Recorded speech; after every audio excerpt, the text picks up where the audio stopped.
Alright, so this is video 1 of a 2-part video covering my tablet install in my 2012 Honda Accord. In this video, I'm going to cover the hardware that I'm using to accomplish my tablet install. As you can see on my dashboard, right in front of the navigation unit in my car, I have a Nexus 7, the 2012 version of it, in a sort of a case that's got hard plastic and the rubberized plastic. And the other thing you'll see is my USB on-the-go Y cable. This cable is actually a printer cable that I've adapted to this application because the cable is about 5 to 7 feet in length in order to reach the other end where it plugs into the USB hub. And due to the length and the fact that the tablet charges off of 5 volts, I wanted to use a heavier gauge wire size for the power wires. So this cable has 20 gauge power wires in it, vice the normal ones that have a 28 gauge power wire in it. If you actually ever look at one of those wires, the 28 gauge is a little bit thinner than a toothpick, and if you were to take the shielding off it, you would see just how small the conductor is.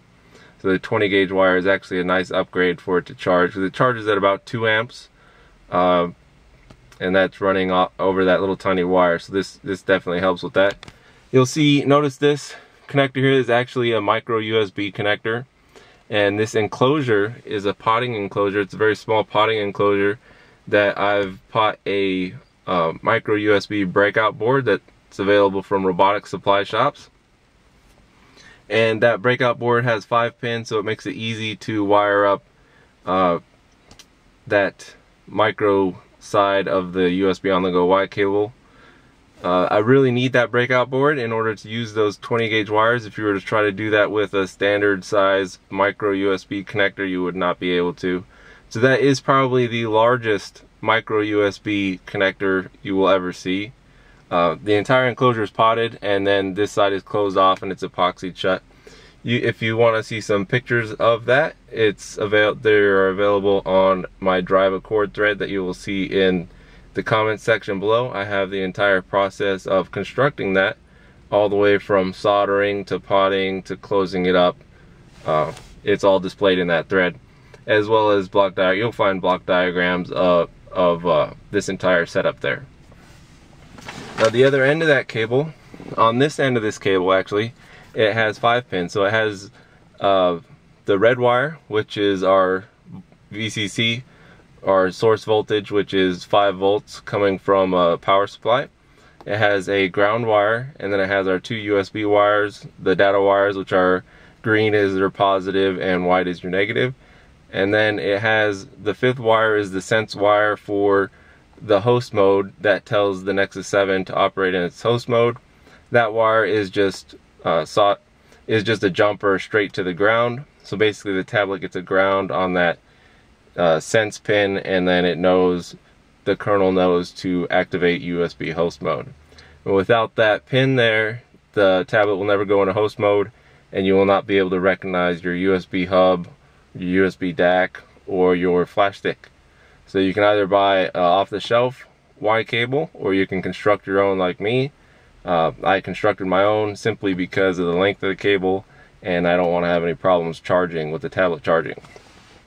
So on this end of that cable, all 5 pins are connected here. The other end of that cable comes down here into the center console. I'm actually going to turn on a light here. Let's see if I can get some more light. Okay, so inside of here is the rest of the hardware for the tablet install. And inside of here, first we'll cover the rest of that cable. Down here, see that cable on the bottom is actually a mini USB cable. That is one of the other ends of our USB on-the-go Y cable. That end has 3 pins in it. It only has the ground, then it has a data positive and the data negative, or the green and white wires. And those 3 wires go into the hub. I do not connect the positive wire from the tablet to the hub, and the reason for that is I don't want devices that are plugged into the hub to be able to draw power from the tablet. Now this USB hub, this 4-port USB hub, actually has a sense on that positive wire, so I had to trick the hub into thinking it was connected to the tablet, And in order to do that, if you'll see the connector right here, this is the power. That's actually plugged into a 5-volt power supply that is located underneath the console. You'll see some pictures of that in my thread. And I actually jumpered a wire from the positive 5 volts on this wire over to the positive 5 volt wire that would be on the host that's plugged into the hub on the mini connector. So that 5 volts is just jumpered over with the wire. There are pictures of that in the drive accord thread, and that has effectively tricked the hub into making itself visible to that device. I did not have that wire there initially, and the hub was not visible to my tablet, and my tablet was not able to see my digital audio USB DAC, digital audio converter, or the USB hub or the USB flash stick. So that wire is absolutely necessary if you're trying to do this setup and use that pluggable hub. I previously had the pluggable 7-port hub, and that one did not need the positive wire. However, it did need the negative wire, which it used for a sense. Over here you'll see a small Anchor IQ power supply. It is a 12 volt to 5 volt power supply for charging your phone or tablet devices. It's the IQ, and the connector in it is the other end of the last leg of the USB-Y cable that has the positive and the ground that go directly to the tablet. This end does not have the data positive or negative wires on it at all. It is strictly for charging the tablet. So that ground that actually goes to this cable is actually what is a Y connector at the splices, and you'll see that in the drive accord thread. And one wire goes to the mini connector, and the big 20 gauge wire goes there to the IQ power supply.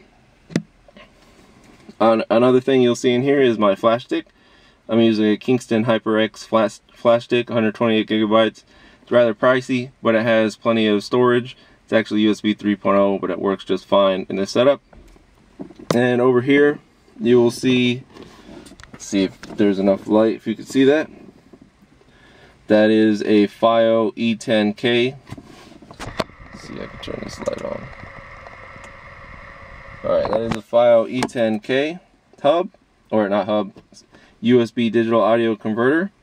And there's actually, you can't really see it right now, but underneath here, underneath there's actually a small, it's about a 5-inch long USB cable that goes directly from the digital audio converter into the pluggable hub. And this isn't stock on an Accord, this light here, I have added that. That's a 10mm LED, and it's wired into my cup holder illumination, which is wired into the factory foot lighting illumination circuit. And that pretty much covers it for hardware. The only other hardware device I would talk about is this cable here. It's a 3.5mm cable. This is actually coaxial. It's overkill for this application, but the reason I purchased it is it's 1.5 feet long, and it is plugged directly into my factory 3.5mm auxiliary input for the audio, and that gets my audio from the DAC over to the car's factory harness on the aux input. If you could find, I just didn't want to have a cable that was all coiled up in there and took up all kinds of space. You can see I still have a lot of space the way I have everything mounted in here, and the cover for it does still fit nicely.